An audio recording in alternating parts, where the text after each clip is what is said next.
ስኬት እድልን በመጠባበቅ አይመጣም።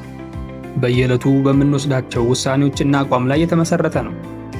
የፌስቡክ መስራች ማርክ ዙከርበርግ እንዲህ ይላል፣ ትልቁ ሪስክ ምንም አይነት ሪስክ አለመውሰድ ነው። ሕይወት በማስተዋል የተሞላ ድፍረት ትጠይቃለች።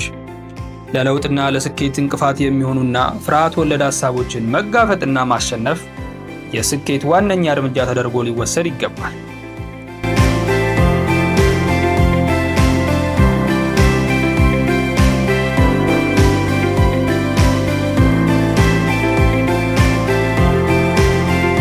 ብዙዎች ህልማቸውን ያላሳኩት ምንም አይነት ሪስክ ለመውሰድ በመፍራታቸውና ባይሳካስ በወርቅስ በሚሉ በፍርሃት የተሞሉ ሐሳቦች ምክንያት ነው። ዊንስተን ቸርችል እንዲህ ይላል፣ ስኬት በራሱ የመጨረሻ ግብ እንዳልሆነ ሁሉ ውድቀትና አለመሳካትም መጨረሻ ሊሆን አይችልም።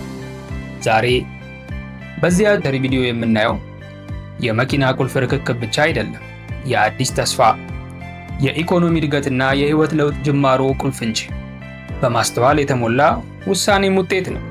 ከ25 የመኪና ብድር አገልግሎት ተጠቃሚዎች በስተጀርባ ጠንካራ የለውጥ ፍላጎትና ለመጀመር መወሰን አብሮ ተገምዷል።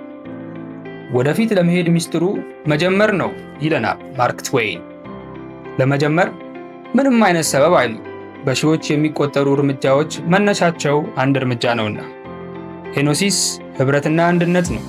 ከቁጠባና ብድር ባለፈ ህልሞን ወደ እውነት መቀየሪያ መንገድም ነው። ለነገ ዛሬ ይፍጠኑለት፣ ይቆጥቡ፣ የተሻለ አቅም ይፍጠሩ። ሄኖሲስ የገንዘብ ቁጠባና ብድር ህብረት ሥራ ማህበር